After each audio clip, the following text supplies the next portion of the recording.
My first internship at Google was a very lucky meeting with someone on a plane. I didn't have any experience in tech, didn't have the kind of CV that young people who apply at Google normally have, didn't go to an Ivy League university, didn't speak English because I was born in France. We spent the entire flight trying to communicate with a lot of drawings on a napkin. I told him I was looking for an internship, and through that, I got an interview at Google. When did you decide it was time to leave? Left Google to build my own startup. My startup failed. Life can take you in different places sometimes, not exactly what you expected. Your newsletter, very close to 100,000 subscribers. Is that correct? At first, Ness Labs started as just a newsletter. Was there a sense of freedom?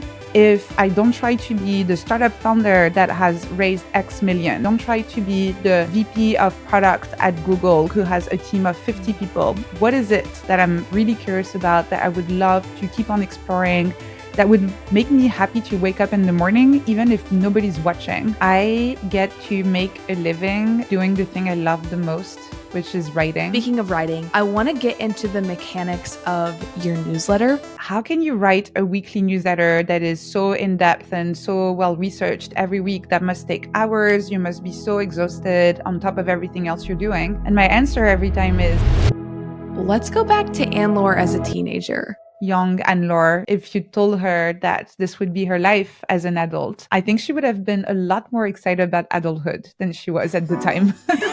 into the world of Anne-Laure. Welcome to the making of Anne-Laure Cunff. So I think we should start here. Let's go back to Anne-Laure as a teenager. I want to know what she was like. And when you look back, can you see any indicators that you'd be doing what you're doing now when you start to connect the dots back to who you were as an adolescent? I was a bit of a nerd. I loved reading. I loved writing. I was a bit of a bookworm. I used to spend a lot of time in my bedroom just reading novels, to the point where my parents were sometimes forcing me to go outside and do things in the outside world.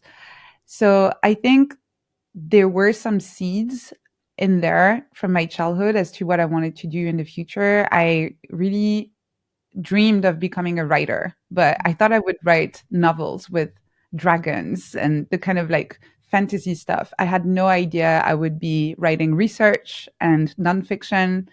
So life can take you in different places sometimes, not exactly what you expected. Another thing that I really liked doing as a kid was coding, building websites. I got my first computer, or we got our first computer, because it was at the time where, if you remember, in the early 2000s, you had one computer per house. Yes. And we were timed by our parents, where it was like you have 30 minutes and you can do whatever you want, but then you have to give it to your brother and your sister because they want to play with it too. So I used to spend a lot of time online, building online communities. I was managing one of the biggest forums for online writers when I was 15 or 16. What? Yeah, we had like 20,000 members, something like this. It was for young writers. You were an OG community manager.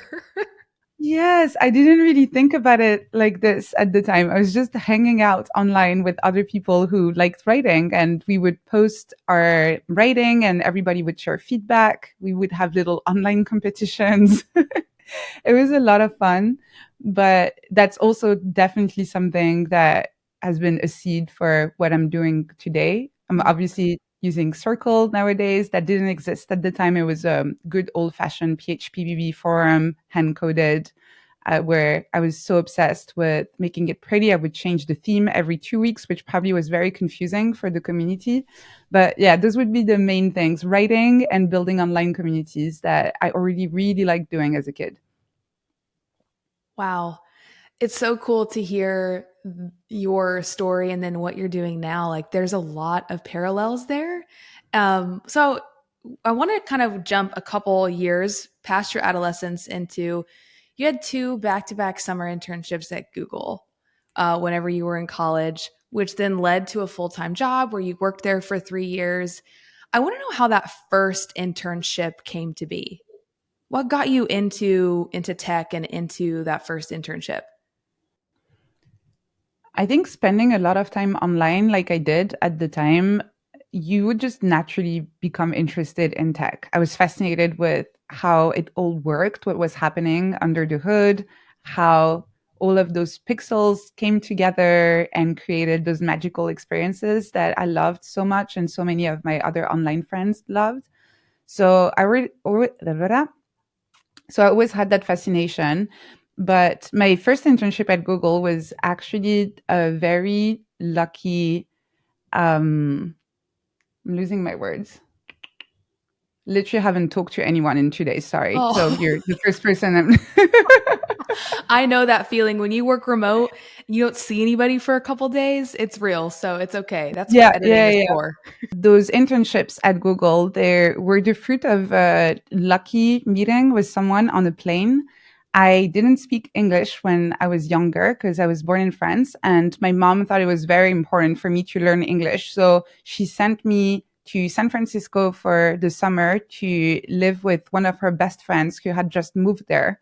And on the plane there, I was sitting next to a person who was working in tech, and we spent the entire flight trying to communicate together with a lot of drawings on a napkin, trying to just talk about our lives, what we liked, without using any English, because obviously I didn't have any. And I stayed in touch with this person for years who became my mentor and who helped me even choose what to study in university, who helped me navigate what I wanted to do in life. Mm. And when I was 20 something, I told him I was looking for an internship, and he introduced me to a lot of different people he had been working with over the years. And through that, I got an interview at Google. And that's how I got my first job, really. It was a Wow. very intense process. I had, I think, 8 interviews. It was hard to get in, but I genuinely think that I wouldn't have gotten in at all if I didn't have that introduction in the first place. So it really helped me get a foot in the door. I think that is such a unique, wholesome story of a chance encounter turning into something so meaningful and kind of life changing for you in a lot of ways. I think a lot of times we can be presented with those opportunities. What about you in that moment decided to lean in to that interaction with that person on the plane? You know, you could have had your head buried in a dragon fairy book, as one does. what what like kind of urged you to have that interaction with them? I think this comes from my mom. My mom is Algerian, my dad is French, and my mom grew up in a very poor family. She really is the definition of a self made woman. And she always told me growing up that I should always ask for what I want, and people can say no if they want to, but I should always make the most of these connections. For her as well, all of her success, she can probably trace back to having met someone who gave her a chance at some point. People who saw past the fact that she didn't have an education, people who saw past the fact that she didn't have any relevant work experience, but who trusted that she would learn on the job. And that's how she built her career. And I think that's what helped me ask this person, can you maybe help me find an internship? Even though I didn't have any experience in tech at that point, I definitely didn't have the kind of CV that young people who apply at Google normally have. I didn't go to an Ivy League university, none of that. But I did what my mom would have always told me to do, which is just ask and you'll see what happens. Wow. So when did you decide that you wanted to go and actually stay at Google full time? So I'm sure there was a process. You went back for the second year for the internship for the summer, and then you ended up taking the full time role. What went into your decision to join Google full time? I really couldn't imagine any other option that would be that much fun at the time. It was about 10 to 12 years ago. And I know Google has changed a lot. It's become a much, much bigger company now. But at the time, it still had, when I joined, a little bit of that startup spirit to it. I was still fascinated with how, as I said, pixels come to life, what happens under the hood. And it was really considered the mecca of tech. Like everything important when it came to tech happened there at the time. So it felt like this incredible opportunity for me to learn, for me to become more acquainted with how tech works. And another thing that was great at Google at the time was that once you got in, they really trusted that you could really achieve anything that you said you wanted to try. So there were lots of opportunities to try new projects, to work on things that you'd never tried before. You could, you know, travel and work with international teams. I felt like being in my early 20s, this would be the best kind of school in terms of learning how to manage projects, how to think about product development, and all of these kind of things in a way that maybe a different kind of company outside of tech wouldn't have provided in the same way. Mm. I always think that there are moments in our career, and I don't think all jobs are like this, but I tend to sometimes think that some jobs can actually be like an MBA. Is that how you Mm. felt similar to your time at Google? Yeah, I never really put it in those words exactly, but that's what it was. It was accelerated learning with a community of peers that I could learn from as well. So Mhm. very similar to an MBA, yes. Yeah. When did you decide it was time to leave? When that magic I just described started to fade. Ooh. So after a while, I felt like I understood how it worked, not tech in general, but how the company worked. I had a very clear idea of what it took to be successful. I knew that if I worked on specific projects or if I collaborated with certain teams, I could very quickly advance my career. I had a very clear framework for what success looked like. And if I had stayed, I could have kept on progressing like this in a very linear way.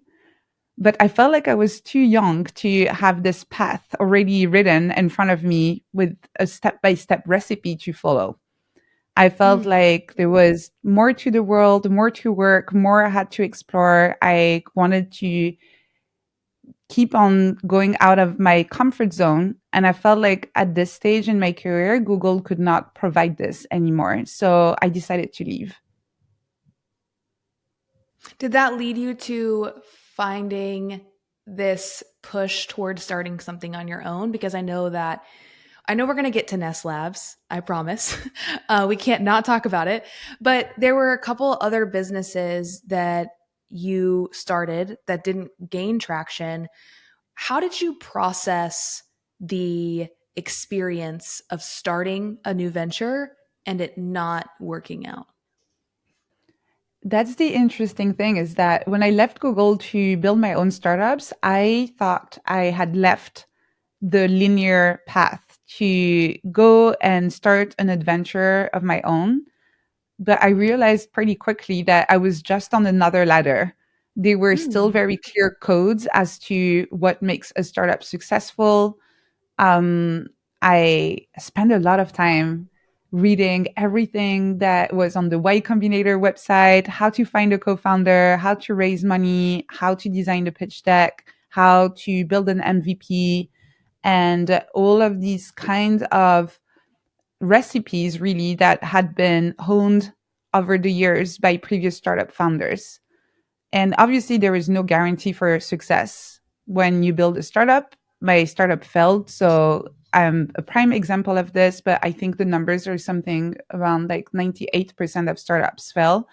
So it doesn't mean there's a guarantee for success, but I still felt internally like I was following an externally designed roadmap as to Mm. what success looked like. I got my first feature in Wired magazine, and I was really happy about this because that was one of the milestones being in Wired or TechCrunch. I met with investors. I had my first pitch competitions and I loved it. But I also realized after a while that it was not so different from what I was doing at Google and the mode of working that I had. It was just riskier and more fast paced, but a lot of the codes were quite similar. So when that startup failed, instead of deciding to do another one, I gave myself time to just explore what it is I'm curious about. Even if I remove from the equation any external definitions of success, if I don't try to be the startup founder that has raised X millions, if I don't try to be the VP of product at Google who has a team of 50 people under them, if I remove all of those external definitions, what is it that I'm really curious about that I would love to keep on exploring, that would make me happy to wake up in the morning, even if nobody's watching? Mm. And in my case, it was understanding how the brain works. I had always been curious about why we think the way we think or feel the way we feel. And so instead of starting another startup, I went back to university. I love that because there's an aspect of these natural pauses in life where it kind of sounds like you went through this recentering of who am I? What is it that I want? What labels or external like structures don't work for me anymore? And you kind of connected with this idea of there's more for me to learn. I want to go explore something that I don't know. Was there a sense of freedom there that you were intrinsically looking for that tech and the startup world didn't give you? Yes, absolutely.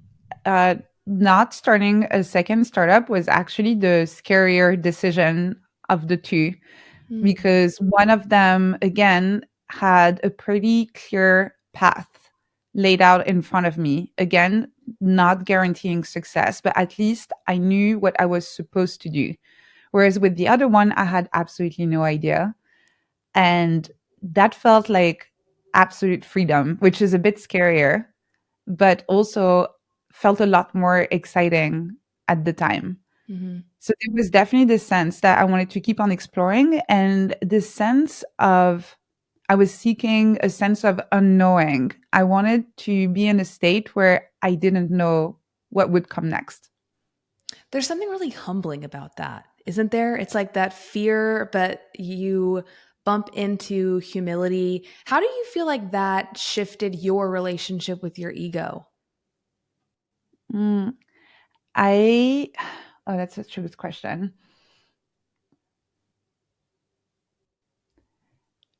I think I've already, I think I didn't necessarily have a very big ego in the first place, but everything I was doing to try and build self confidence was based on the perception of others. I've always been a Mm. bit of a people pleaser. And in my work, I was always trying to do the thing that would maybe get me the most positive feedback from other people. I wanted to be perceived as smart, as helpful, as someone that is contributing in a really big way to the team.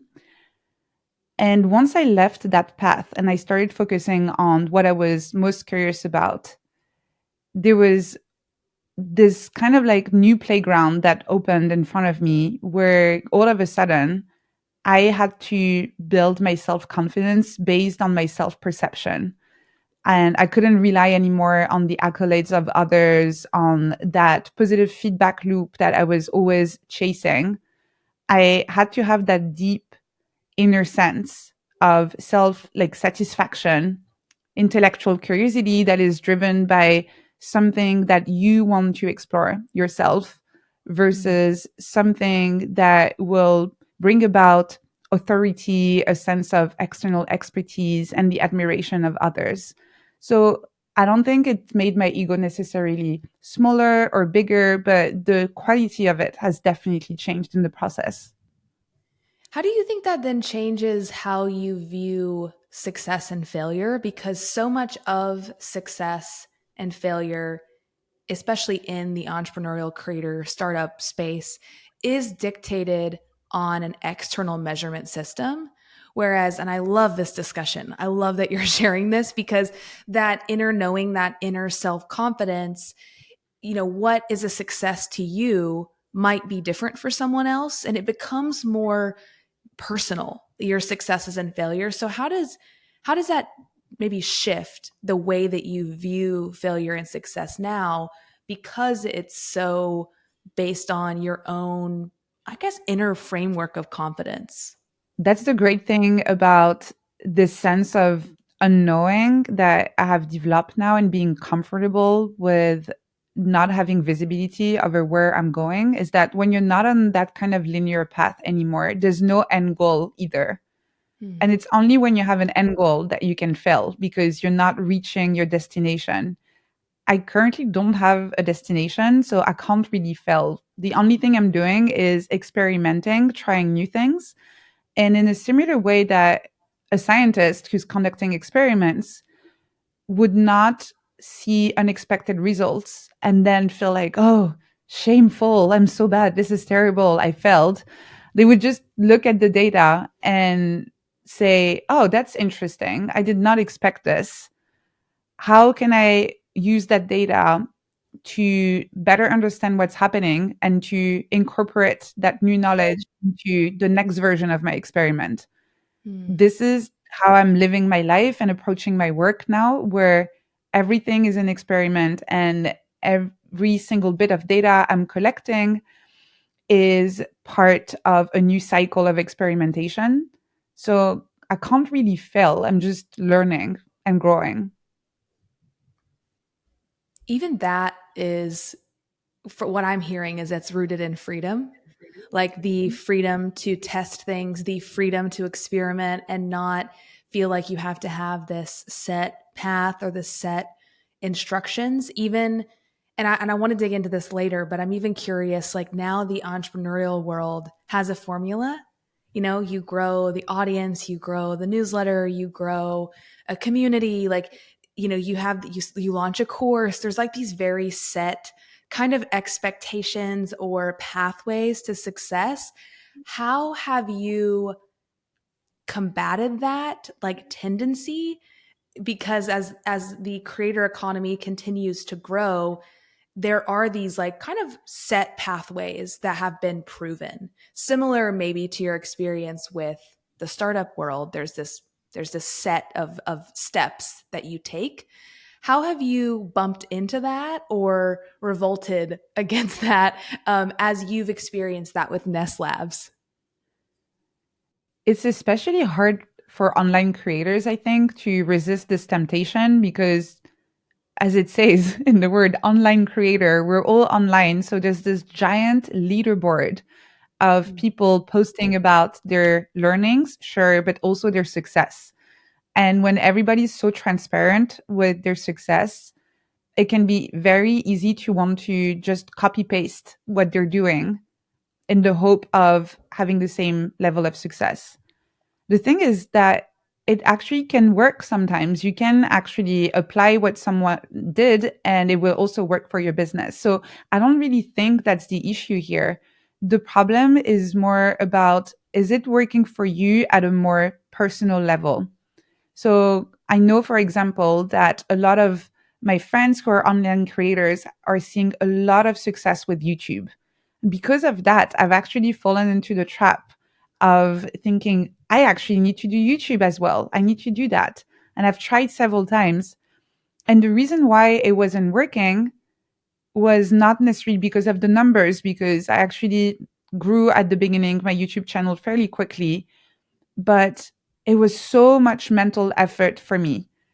It was really taking an emotional toll because I actually am not particularly comfortable recording myself on camera.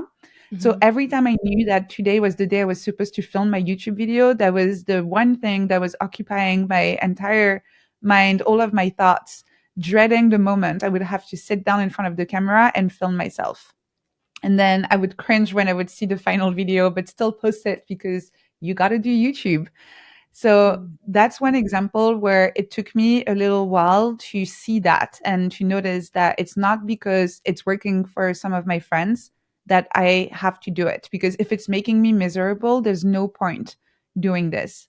And really, going back to freedom, which you've mentioned a few times, what's the point of being an online creator if then you're creating those artificial constraints on yourself where you have so little freedom that you may as well be employed and work for someone else. So it's very, very hard. And I definitely still struggle with it to this day, where I'm seeing others people's success and I want to just do the exact same thing they're doing. And it takes me a little while sometimes to consider whether this is the right thing for me or not. Yeah. So I I would really recommend for anyone in the same situation to just make sure to have a little bit of space for self-reflection and ask yourself those questions. Is this going to make me successful? Yes or no, but also at what cost? And is that a cost that I'm willing to pay?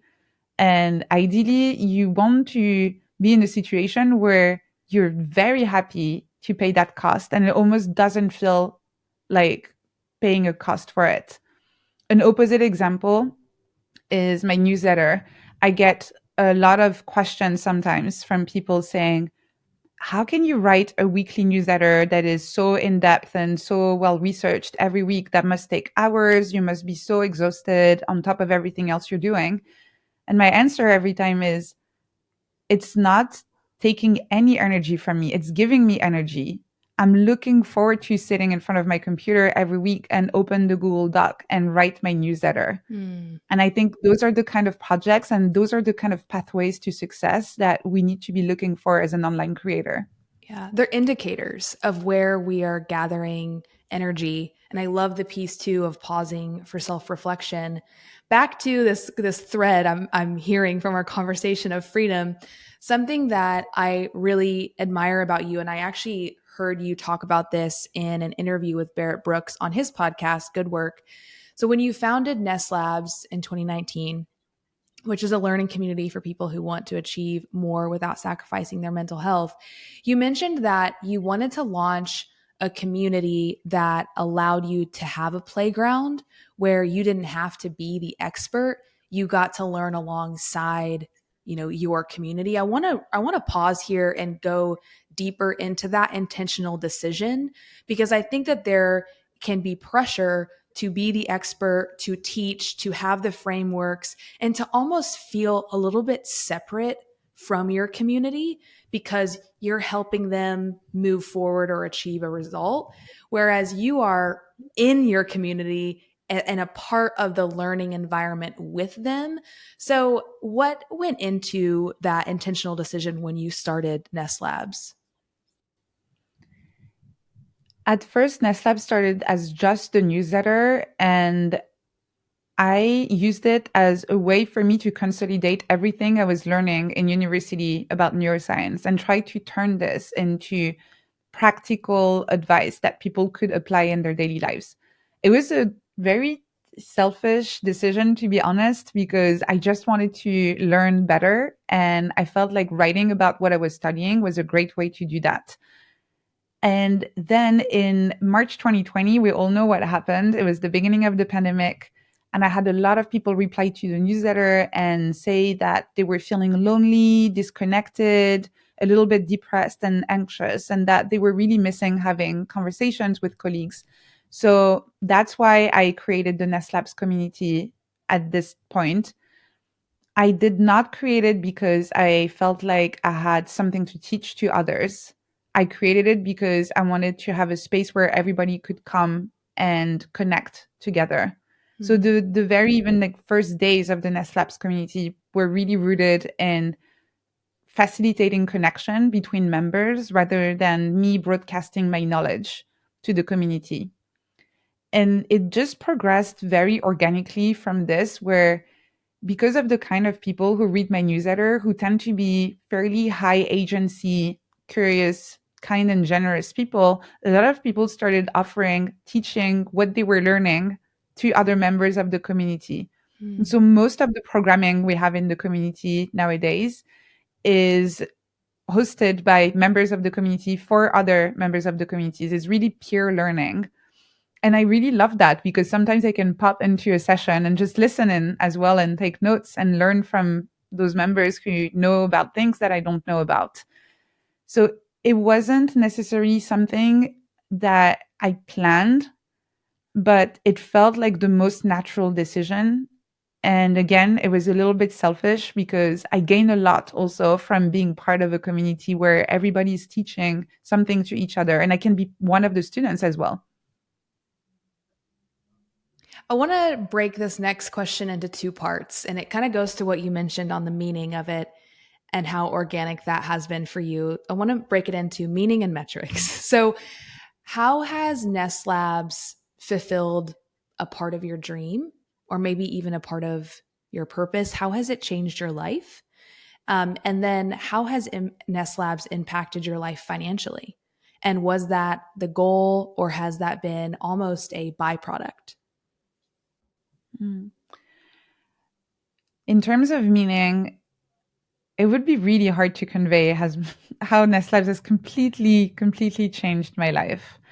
I get to make a living from doing the thing I love the most, which is writing, which is so fortunate and lucky. And I know very rare. This is one of those passions that people have where it's actually really hard to make money from it. The other thing that connects the meaning and the money is that I have actually decoupled the writing from the money in the sense that because Ness Labs is a subscription, it's just recurring revenue. I Mhm. don't have any pressure to write viral pieces or to try to appeal to a new audience. The only contract I have with my audience is to keep on delivering interesting content every week. Because of that, that gives me enormous freedom to explore the topics that I care about. That is also very rare because a lot of people who make a living with online writing, there is a direct connection between the money they're making and the actual content that they're writing, with a lot of pressure to write the kind of content that will drive a lot of clicks, which means also advertising. And that's the revenue model of most media companies online. So that's connecting the meaning and the money. The way I'm making money is allowing me to find more meaning in the way I'm creating content. And in terms of the metrics, I'm completely financially independent now. I don't have to worry about money.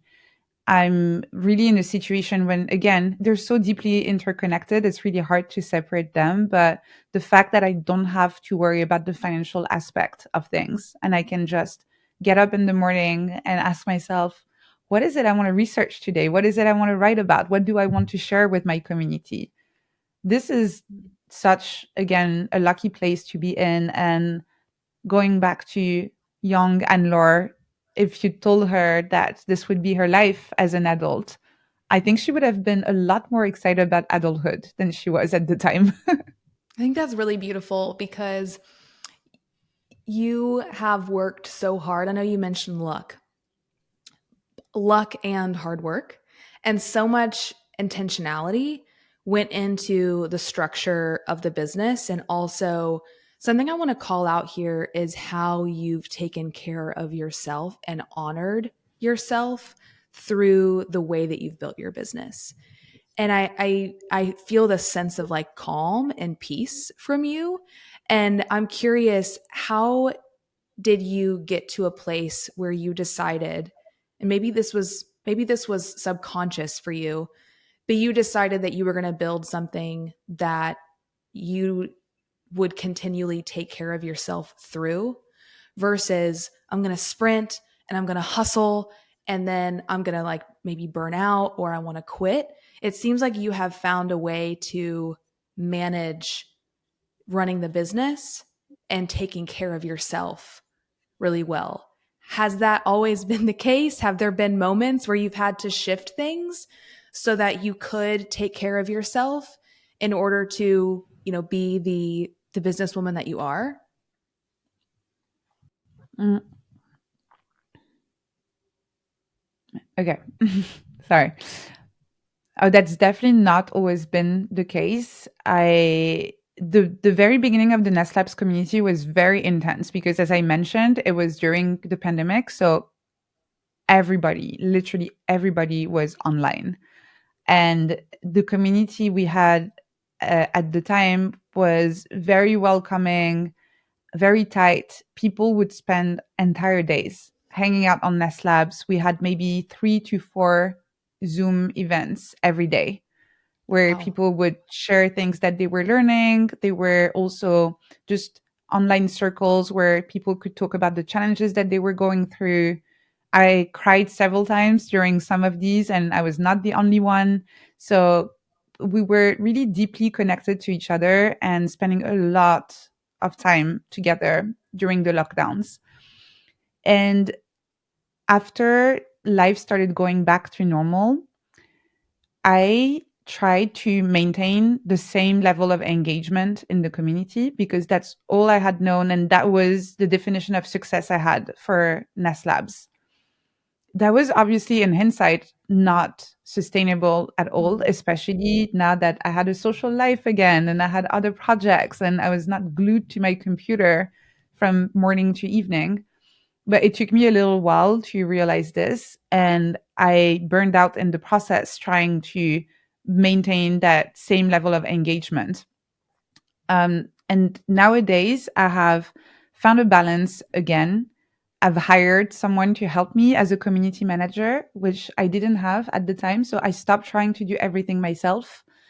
I've also become a lot more comfortable telling community members that I'm not going to show up at every single event. I Mhm. will join the ones that seem interesting to me, and I will maybe pop in and like maybe leave before the end sometimes if I have something else that I need to do. But it's a lot less self-coercive these days where I'm really participating in the community a lot more like a fellow member than a community leader. Mm. And I'm relying a lot more on my community manager to take care of the day to day and make sure everybody has an amazing experience without necessarily having the need for direct contact for me or me having to solve daily problems. So it's been really amazing and it's really made me fall back in love with the community now that we have I'm talking it sounds like I'm talking about a lover, but like we have a healthier we have a healthier relationship You now. have boundaries now. I have boundaries, yes. Well, it is, when you started, you don't always know what you're building sometimes until you've built it and you don't know the constraints it might take on your time, on your mental health. And two, you started a mental health focused community and then it was impacting your mental health. And so you had to make, almost model what it looked like to set those boundaries to your community, which is really beautiful. You also recently posted on Twitter X, what are we calling it? Recently, about this. You actually wrote a very transparent story of when you launched Ness Labs and when you needed to take a step back and people stepping in and you wanted to recenter and focus on writing. And then you'd announced that you were going to write a book and you got some really negative feedback about that. Can you talk to me about how you approach those comments as a scientist and as a, natural experiment? You Do you take that as feedback? Do you take that as data? What do you do with that? And how do you think your framework for categorizing that kind of feedback could help creators not internalize it? Yeah. Yeah, this was really hard when I got that comment from someone who emailed me and saying like, remind me to not buy your book. How are you going to write a book when you already don't have time to manage the community? You're going to have even less time. I'm very disappointed. I'm leaving. I'm deleting my account. And it was hard because at first I almost never received that kind of comments. I'm very fortunate again to have an amazing community and everybody's so kind that I would normally not receive that comment, at least delivered in this way. And that brings me to how to deal with these kind of comments. I think it's very important to separate the content from the way it's delivered, the content and the delivery.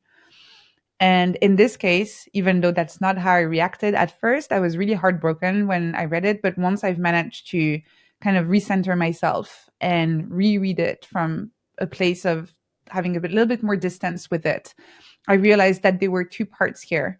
The delivery was very hurtful, uh, telling someone you're disappointed in them, uh, being a little bit snarky, and they were just the way it was phrased. I don't know if the person had realized that, but it was phrased in a way that it was designed to hurt, really, and it worked. Mm. But once you remove that layer, the delivery, the content itself did have some valid points. Yes, I was very busy. Yes, I was already struggling with managing the community at that time. There was that period of time I described before where I was trying to do everything myself and I was quite burned out because of that. And yes, writing a book would add an additional constraint and would require more time, which I had very little of already. So in a way, this comment was a bit of a blessing in disguise because that was the trigger for me to finally hire a community manager to come and help Mm. me and to set those boundaries that we've discussed because I felt like I did not want to be in a position again to receive that kind of comment. And I also did not want to be in a position again to receive that kind of comment and feel like, there's a good point there. Actually, they're making a good point. So I wanted to address that part. So that's what I would say to anyone who's in a similar situation where they're running a community and they get that kind of negative feedback. Separate the delivery from the content. If once you remove the delivery, there's nothing left, then you can ignore it safely. It's really just a troll trying to hurt you, and there's nothing to do with it. But if you ignore the rudeness or the hurtfulness of it, and there's still something interesting in there, take action on this, use it. It's still a piece of data, it's still useful. It was delivered in a way that maybe was not the best way, but it's still feedback. And feedback is Mm. so precious that you do need to take action on it.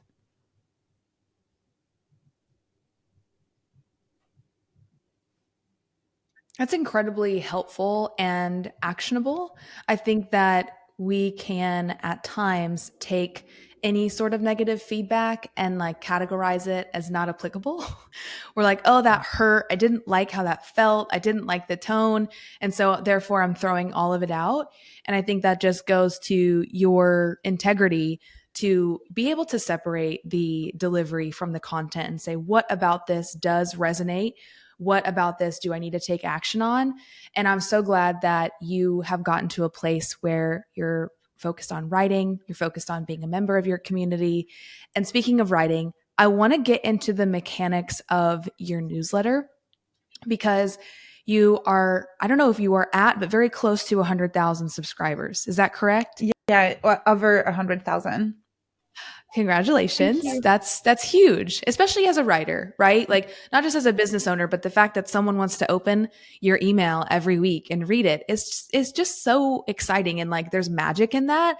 So I want to talk about how aside from consistently writing every week, can you break down what problem you felt like when you started the newsletter? What problem do you feel like that solved for you? And how did that grow? Like, what specific tactics did you use to grow the newsletter? Mhm. So first, in terms of problem that I was trying to solve, as I said, the origin of the newsletter was really just me trying to have a playground, an outlet where I could think out loud and learn better. But I very quickly realized that a lot of the topics I cared about were topics that a lot of other people cared about as well. So I tried after the first few editions where it was really just me following my curiosity. And I now try to think about it as a almost like a Venn diagram where I try to find the intersection between my curiosity and what my readers may also be curious about. This is the sweet Mm. spot, really. If I can be excited about the content, about researching it and writing about it, and if I feel like it may be interesting to my audience as well, usually this is going to be an indicator that at least some people are going to enjoy reading it. The consistency, though, is still very important because even after all of these years, I still don't have a perfect recipe to know what is going to work. There are editions that I poured so many hours into it. I spent so much time, so much energy. I sent it out and it was crickets.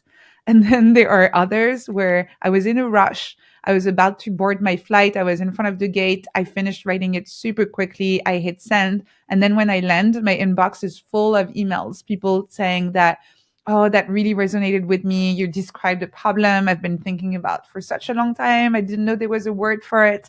So the consistency is really important because you don't know exactly what's going to resonate or not. You need Mm. to keep on showing up every week. And in terms of growing the newsletter, it has changed a little bit. At the beginning, it was mostly social media and mostly Twitter/X, where I would post every single edition there and people could click on it, read it, and then subscribe to the newsletter itself to receive the following editions. I was also very active in quite a few Telegram groups and Slack groups, and in these I was contributing a lot, so it was completely okay for me to share my newsletters here as well because I was posting a lot outside of that, so I wasn't just spamming random groups with the link. Because of that, people supported me also. A weird thing I did at the very beginning was launch the newsletter on Product Hunt, which Hmm. actually brought me like 2,000 subscribers in one day, which was great when Wow. the newsletter was still tiny. And I really packaged it as if it was a product. I created a landing page. I had screenshots inside of a mobile phone. I had all of the benefits. It really looked like an actual startup landing page. And I launched that on Product Hunt. Nobody said you couldn't, so I did it and it worked really well. And That's same, amazing. because I was so active in all of those different communities, a lot of people there supported the launch. And so it was one of the top products of the day that day. So that was at the beginning, a lot of manual sharing across channels where I was already active. Nowadays, because I have quite a few other projects, I'm writing a book, I'm doing my PhD, I don't have as much time to share the newsletter as I used to. So I usually write it and just send it, and that's it. And most of the traffic comes from two channels. The first one is SEO because I've written hundreds of articles at this point. And again, those are topics a lot of people are curious about. So they look it up and Ness Labs will come up in some of the top results. I very often get people messaging me and say, wow, this is crazy. I've been researching different things and Ness Labs keeps on being in the top results. How do you do this? And the answer is that I don't do any crazy SEO optimization, but I have a body of content now that is related in terms of ideas and that I interlink deeply together. So you can click on words and it brings you to different articles. And I think Mm. Google really likes that. So I constantly show up on the first pages. And the second channel right now is word of mouth. A lot of people just read it, share it with other people, and it's been growing like this a lot too. Do you share? So, a common tactic for newsletter growth is also freebies. Do you ask them to subscribe and then give them something? Or is it mostly focused on, like, as you mentioned, SEO? And when they land on your website, they're getting so much value that they join the newsletter? I think I still have one form that has a freebie at the bottom of my homepage on Ness Labs, but it's not bringing that many subscribers.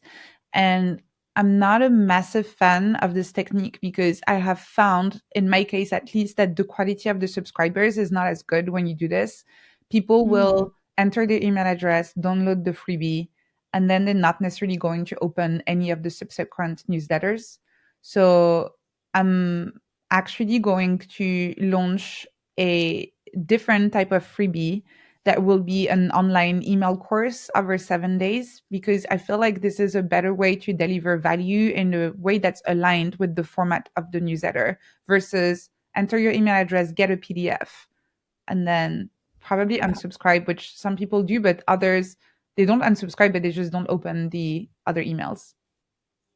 That's a really great point, and I love that hot take, by the way. It's like that transactional tendency versus in a free email course, you're building a relationship over time.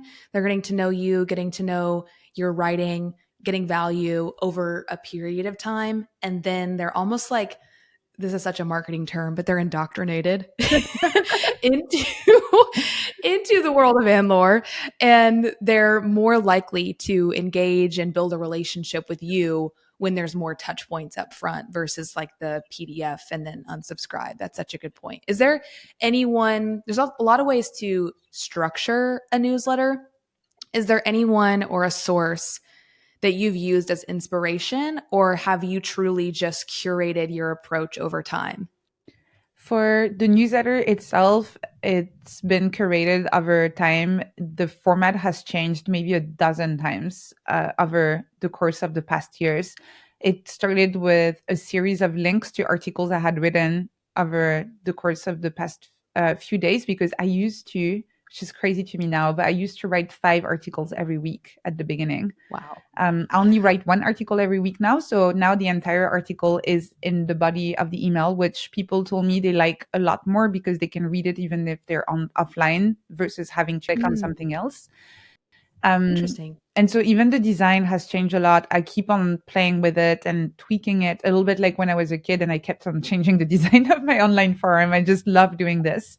For the online course, though, I took inspiration from James Clear. I saw that he did something like that for around habits. He has this online course, which is, I think, 7 days or something like this. And that's his lead magnet on his website. And I looked at that and I felt Mm. like, well, if James Clear is doing that, this is probably the right thing to do. He does seem like the godfather of the internet right now. Yes. Thank you for letting us kind of peel back the layers into the newsletter, because I think that it's always interesting what works for one person or what you find resonating is a different strategy for someone else. And I always like to hear the nuances of like what works for you and why it works. And I know that can help someone else. So I could talk to you forever. We haven't even gotten to dig into your psychology brain, which I am obsessed with. Looking at your CV, you make me want to go back to college. I feel like I want to go get degrees and learn things. So thank you for that energy that you put out into the world that asks people or invites people to be curious. And so I want to end our conversation on this. So curiosity is a huge part of being human. And especially for creators, the more curious we are about something, we want to solve it for someone. We want to investigate it, and we want to use what we've learned to help or support other people. How do you think that creators can use curiosity to not only just understand themselves better, but also understand the people that they want to help better? I think it's important. I think for online creators and for everyone in general, it's useful to think about curiosity in 2 ways at 2 levels. You have internal curiosity and external curiosity, and both are extremely helpful.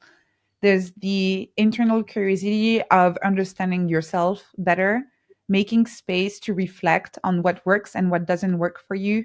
And again, not necessarily just at the level of success that you normally have when you think about your business, but also thinking about how it feels to get to that success. If it feels miserable, then maybe it's not worth keeping on going in that direction. So, really making space for self curiosity where you're reflecting on how everything is going at the moment and how it feels. It can be spontaneous or it can be something that you even schedule during your week. Some people do a weekly review, some people do morning pages, some people do different types of journaling. If you're not the kind of person who likes writing, you can even have a weekly accountability coffee chat with another online creator where literally the only prompt is, how are you feeling this week? And that's it. And some weeks you'll be Mhm. like, yeah, great, everything's good. And other weeks you'll say, I'm feeling completely lost or I'm a bit burned out. But really keeping a finger on the pulse of how things are going for you and how it feels. That's the inner curiosity part. And then the external curiosity is being curious about other people, about the world, about how things are going, how things are changing. Everything, all of that is going to have an impact on the direction in which you want to take your business, your work, your life, your relationships. So again, making space for this. And that can be space for learning and studying the market, just observing what other creators are doing. As I was saying earlier, you should really not copy paste what other people are doing. But if you see something that works, as in the case for me with this course that James Clear is doing, I'm absolutely going to do the same thing because I think it's going to work for me. You can use that. You can use that inspiration to keep on experimenting with your own business. Being curious about other people, whether they're part of your community or whether they are only other online creators on a similar journey, asking them questions about same what works for them, what doesn't work for them, and taking those lessons and incorporating them in the way you make decisions. And just having this general curiosity about the world as well, just noticing trends, what is changing, what are things that are likely to impact your business. A big one, very obviously at the moment, is AI. Being a little Yeah. bit curious about AI at the moment, I think is a good thing. It's something that every online creator should make space for. So those would be the two ones, internal and external curiosity. And curiosity can be something that can be just triggered by something that is outside of your control. But Mhm. ideally, you want to make space for it. You want to make space for that curiosity in a bit of a more systematic manner. I'm inspired. I love the breakdown between the internal curiosity and the external curiosity. It gives us language to kind of categorize in our brain that inner reflection, things we're trying to understand and unearth about ourselves, and things that we're trying to understand and get clarity on or investigate externally. I want to have you back on and just have a whole conversation about curiosity and learning and unlearning. But I am so thankful for the time that we've had together. Can you share where people can connect with you, learn more about Ness Labs? And I know that you have a book coming out as well. So any information that you can share with us on that, we would love to hear. So you can follow my work and receive my weekly newsletter by going at nesslabs.com/newsletter and just enter your email there and you'll hear from me every Thursday. As for the book, I'm still writing it. It will be available for pre-order later this year and available for purchase at the beginning of next year. But I'm very excited to share more in my newsletter soon. Ah, well, I am subscribed. I can't wait to get more information on the book. Anne-Laure, thank you so much for your contributions to the world and for letting us learn more about your story today. Do yourself a favor, go learn, go be curious with Anne-Laure's newsletter. And with that, thank you so much. Thank you. Hey there, it's your host Alexis Teichmiller. If you've made it this far in the show, I have a special surprise for you. We've interviewed a real person from Anne-Laure's community. Lucas is here to share the impact that Anne-Laure and Ness Labs has had on his life. It's one thing to hear from the creator. It's another to hear from someone whose life has been changed from their creation. Hi, Lucas Rosenstock. I'm so excited to have you a part of today's episode about Anne-Laure. Tell me, when did you first discover her and her work? So I was on Twitter, and it must have been like late 2019, and I was using Twitter mostly to network with other people in tech and get some tech insights. But I was also interested in topics around productivity, let's say, and yeah, I came across Anne-Laure's tweets, and I found it really interesting. And then I also subscribed to her newsletter. And then bit later, when it was also the start of the COVID pandemic and there was less to do outside, um, that's also when Ness Labs started. And I learned about it from the newsletter and Twitter. And I said, okay, this is a really good opportunity to find out if an online community like this is something that could be good or could be helpful. And yeah, this was the first also like paid membership community that I joined. And yeah, that's basically how I got started. Amazing.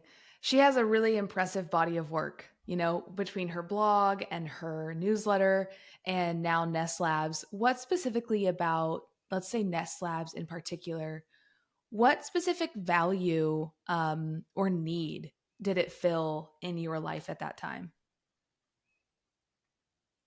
I think at that point I was like just really interested in learning stuff and connecting with people, maybe a bit outside the kind of like niche that I was in before. Mostly people are also software developers.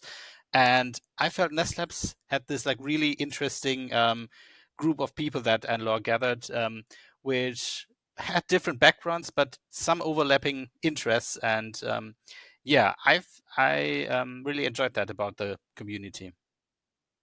What have you learned about yourself through being part of Ness Labs and reading a lot of her work? Hmm. That's a really good question, and I think I'm not sure if I learned a lot about myself, but I think that I really learned that I enjoy this kind of community, this kind of exchange of peers with like-minded interests, but also a bit diverse. And yeah, I think I really only then back then I started getting into this kind of like broader online communities. Mm. So this was a gateway to other communities for you then. Yeah, that that was the interesting thing because there's a lot of like adjacent communities. So there's another community called Interintellect. The founder of Interintellect is also a friend of Anne-Laure's, and there's like a broader like scene on Twitter, and I think there's also a lot of in like this personal knowledgement space, which I was never like too deep into, but I always found it like very curious. And I think they were all like these different but adjacent communities. But really, Ness Labs for me was like the gateway into this whole world of online communities. Yeah, it kind of opened up a door for you. Yeah, that's a good way to put it. Have there been any transformations in your career or in your life because of being a part of the community as well as just reading her work, connecting with other people, like in, not necessarily in real life, but as in real life as you can be online? So I would say there are quite a few people that I met in Ness Labs that I also met offline later, and well, this was always like a really great experience to meet people first online, then offline. Um, and there's also some people I started working with them. At least there's one guy that I'm currently working with who I met in Nest Labs first, and I went I went on a trip to India last year, and then I also met some people, or especially one person that I met through Ness Labs um, there. And so, yeah, this whole like what we call the URL to IRL pipeline, the meeting people online but then connecting offline, and that has been quite a big part of my life in the past years. That's amazing. What specific memories were you able to make with them after meeting them in real life? Um, that's a good question. I can't really pinpoint any very specific thing. It's just this whole thing of having like really great conversations with people. Yeah, being able to go deeper, being able to have introspective curiosity, and that's a big thing with Nest Labs. Being able to ask Yeah, questions and be be curious and be willing to not know the answer. And yeah, as a professional in a career, as an adult, it can mhm, sometimes feel like we always have to have the answer. And I love yeah, that with Nest Labs, she's really bringing together people who are okay with not knowing, okay with discovery, okay with curiosity. yeah. Yeah, and I would add one thing because yeah, it's all about like being curious, discovering new things, but at the same time, I think it's also about like everybody is already an expert at something, and also everybody has something to teach, and everybody has something to give to the community. And what I feel also about Anne-Laure specifically is that even though she's like the one like leading the community, I think she plays a heavy emphasis that she's not like some leader or guru who knows everything, and we are there to listen to her, but it's really like an exchange of peers, and she's also one of those peers, and she also wants to learn from the community. And I always have the feeling that she really appreciates the input that she gets from the people reading her newsletter, being on the forums and everything. Yeah, I get that sense too. She wants the dialogue, the back and forth, and she thrives off of that. If you could say one thing to Anne-Laure, what would it be? One thing that I would tell her, I would say keep up the good work. I think you're on a I think what you're doing really has value for the people in your community. So please keep on doing that, but also be mindful about it and don't try and do too much and burn out. Every creator advice, right? I Yeah, love that. Well, thank you so much, Lucas. This has been wonderful. It's really yeah. cool to Thanks for hear your having me. story. And yeah, I agree. I want Anne-Laure to keep creating so that we can keep being a part of her community.